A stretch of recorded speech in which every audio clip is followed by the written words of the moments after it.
Hey, it's Tom from techbait.net, aka crypto blogger, aka Mr. Excitement.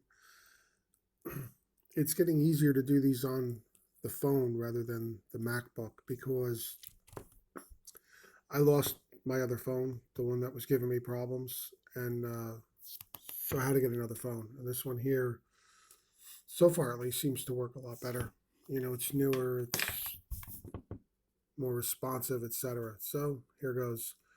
Um, As you can see, Bitcoin 76.43, Ether, Ethereum 604.57. It's been hovering up and down just below and above 600 US dollars. You can see Bitcoin Cash there, EOS at 13.94, Cardano at 20 cents, Stellar 28, Tron still at 5 cents. This whole mainnet stuff, that price has pretty much been there.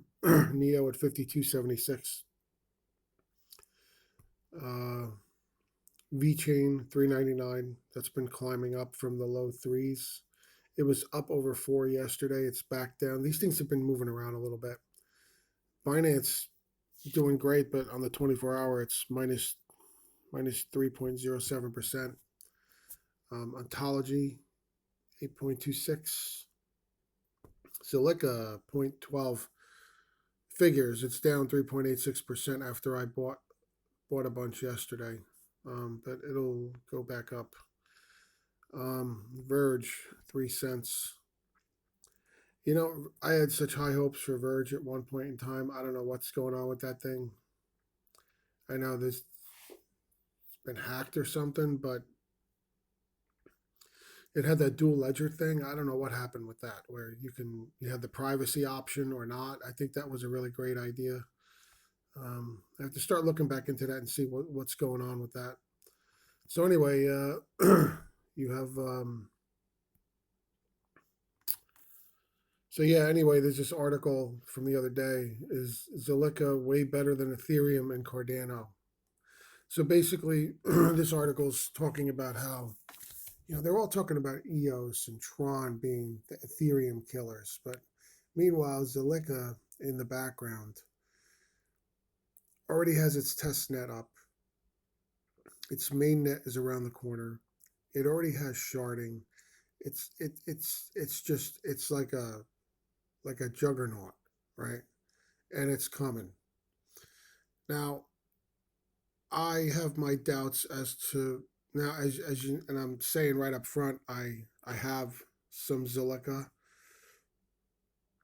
at 12 and 13 cents. It's easy to buy, okay? Easy to buy a lot of coins. Um, they're saying it could go, it could initially go to like say 20, 30, 40, 50 cents, and then it could also go up to a $1 to $4 by the end of 2018. Will it? I don't know. It's a possibility. So it's a potential good short term investment, and long term, they're saying this thing could go even more. Will it? I don't know. I can't tell you that. I'm saying that it just looks like you look at the project, what it's already accomplished, some partnerships. It's a very interesting little project. Okay, and look, I have it's got this Scilla programming language, which is another strength of it. Um, it's like a better language than Solidity, which is what Ethereum uses. Um, and Cardano's really great too, but Zilliqa, as it states here, it's already been kind of tested in the market. So Zilliqa is probably a better Cardano than Cardano. Again, worth you looking into, I think. Do your own research. This is not investment advice. This is like stuff I'm interested in. Okay, and my other big guy here is VeChain. VeChain is moving ahead. Another, in my opinion, undervalued crypto, massively undervalued crypto. Um, VeChain's warning people to be careful about these alternate wallets and things, that they're scams. So be careful with that if you are in VeChain. Um, yeah, I'm kind of still amazed that VeChain is where it is. This is another really undervalued crypto for what it does. This whole supply chain management stuff, its own blockchain coming up very soon. It's mainnet. Um, these things are all moving off the Ethereum platform. Um, these ERC20 tokens are going to get swapped for the real tokens on their own blockchain. So very interesting. Um, Another little piece of news is the institutionalization of the crypto market already happening. Um, they talk about obviously Wall Street and regulators and guidance and Goldman Sachs and Fidelity. Excuse me. I've got allergies lately. Okay, I forgot about the pause button. Unlike with the Mac, on the phone, there's a pause button on this thing. So I was able to pause it, clear my throat, and then unpause it. So I forget I have that feature on the phone. Um, so sorry about the hacking before I paused. Anyway, this is allergies. I never had allergies as a kid. As an adult, I have these like spring and fall allergies. They're not severe, but it results in a lot of coughing and throat clearing because there's like a sinus drainage thing going on in the background. It sucks. So anyway,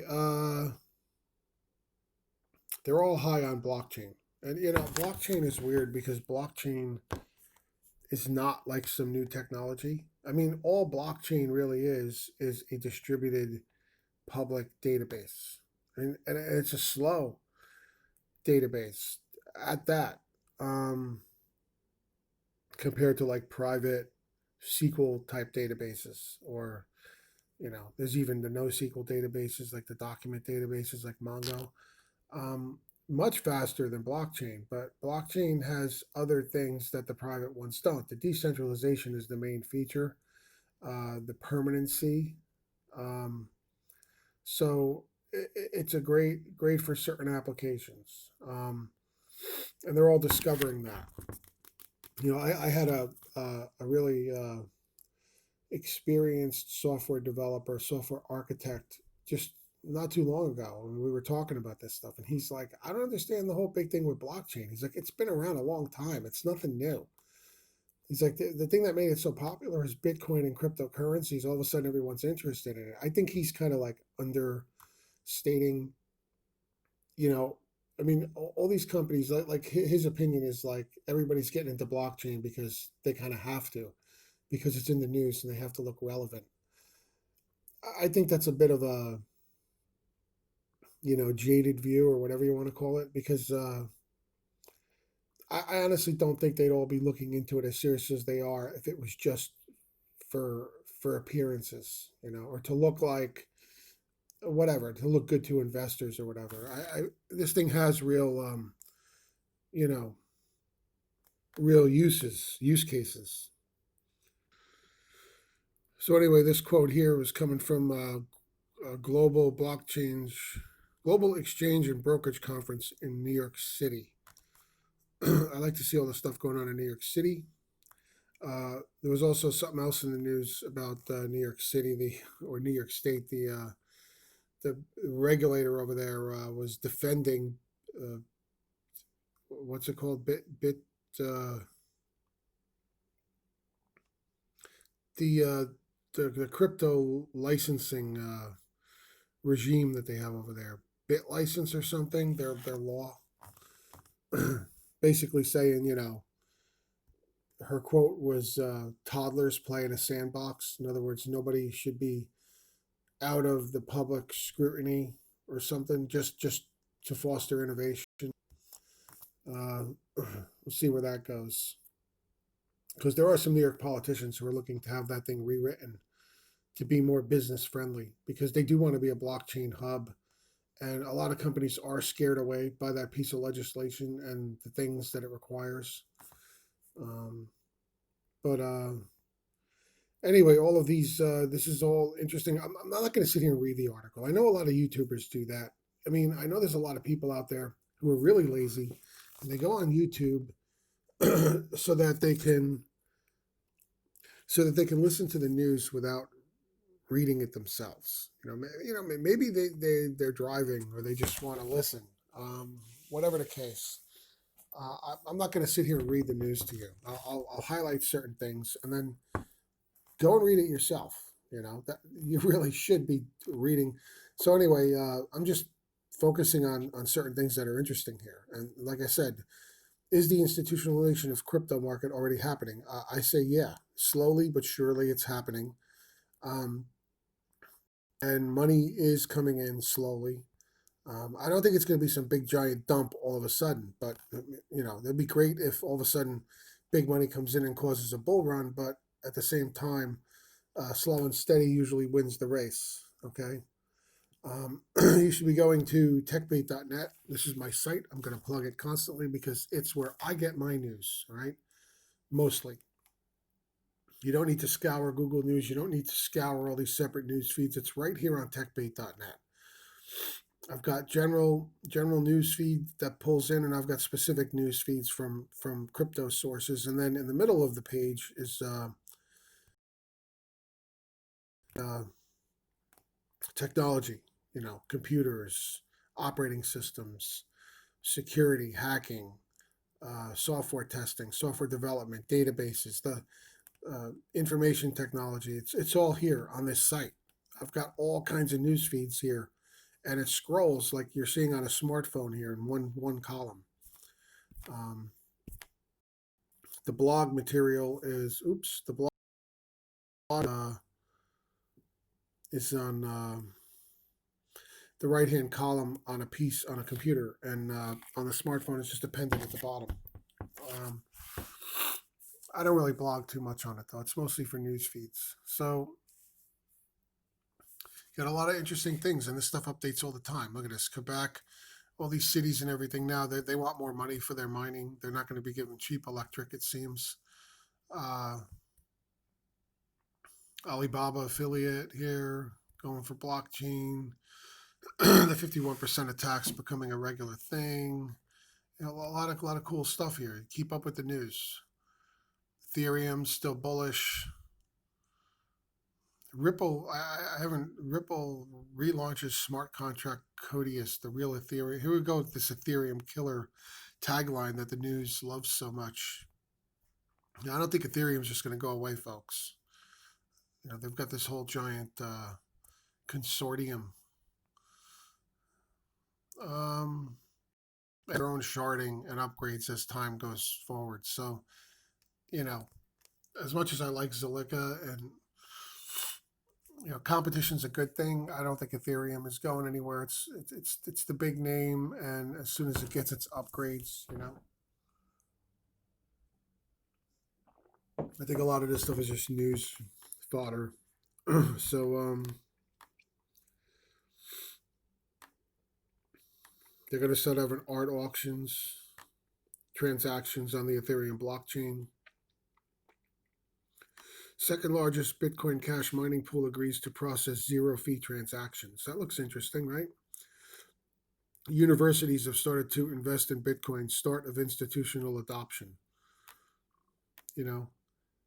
A researcher earns $120,000 in 7 days by exposing bugs in the EOS source code. There you go. That's a great source of income if you know how to find bugs in these smart contract platforms. $120,000 in 7 days. That's a pretty good payday. Pretty good payday. Um, hey, on my site, I got T-shirts. All right, I need to add more, update my designs, but there's a few I think good ones in there. Check it out. Um, so anyway, I'm not going to go through all these things. Just go to my site, techbait.net. Use it regularly. You will be on top of everything that's going on. All of these are the ones that I do highlight and even do uh, individual videos on. I usually find them on TechBait. All right. Um, it's got an auto update script. It updates whenever there's something new in those feeds. It pulls them in. Okay. So there we go. But Zilliqa and VeChain are kind of like my two big ones. Now, um, if you're not going to, let me look at this. Holochain, oop, Holochain, right?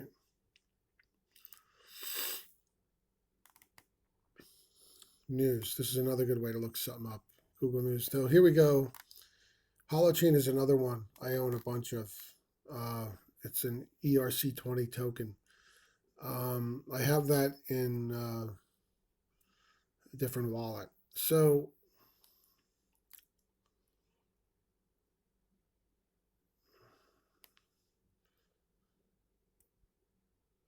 here's Hollow's Holochain and Prometheus ASP form a strategic security. Now, I don't know. These articles are coming up using Holochain as the search term. I'm not sure. Like you look at some of these headlines, here's one. Well, this has Holochain in it. What could come after blockchain technology? The what and why of Holochain. Now, granted, it's a few months old.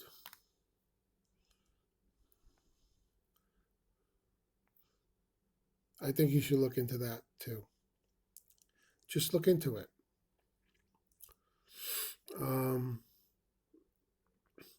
Quarkchain price explodes 1,200% on exchange listings. I'm just interested to see where Holochain comes in to this. Where is it? I mean, I wasn't searching for Quarkchain. I was searching for Holochain. It must be in here somewhere, right? So anyway, I don't really see it yet. Actually, I never heard of Quarkchain. It might be. You see, this is looking at news is interesting. I'm going to leave this article open on my mobile browser, and I'm going to check this out later. I don't know much about Quarkchain.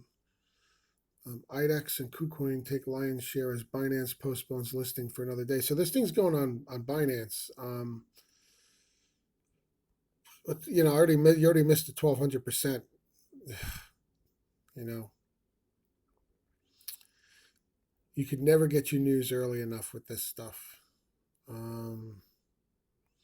But apparently, it hasn't hit Binance yet, and that one even more. So if you can get it on KuCoin or IDEX, it may, who knows this thing, but then you don't know how it's going to dump afterwards, so be careful there. Oh, here it is. Holochain, Zilliqa, Seal. That's where it came in. It was being referenced as its strong success out of the gate puts it at similar level to other successful ICOs in recent months, such as Holochain, Zilliqa, Seal, and WanChain. So there you go. That's where that came up. So anyway, yeah, make sure you utilize TechBait as your news source, okay? And check into Zilliqa VeChain if you haven't already. And now Quarkchain is another interesting little tidbit, little project to look at least to investigate. So I have it. We'll see where this market goes in the future. Don't pay too much attention to the chart people out there. I'm sorry, but technical analysis will not tell the future. It's a good tool. I'm not saying to ignore it completely, but don't rely on it. Okay. And do your research, look around, see what other interesting projects are out there, how you could diversify your crypto portfolio. You don't want to have all your eggs in one basket. Look, as much as I love VeChain, I can't go completely on just one. You don't know what's really going to happen with it. It pays to diversify, I think, in the long run. And I'm hoping that this year, 2018, can give me some of the boost that I had in 2017 with some of these small things that I bought into when they were low and they really exploded. Even now, with the prices suppressed from the all-time highs, I'm still way ahead of where I was when I started. Um, you know, if I would have sold out to Tether at the height, I'd be a lot better off right now. But who you don't really know when these things are going to happen, so you can't keep second guessing yourself. So anyway, I'm going to end this now. I don't even know how long it is, and I have to go to work. Bye.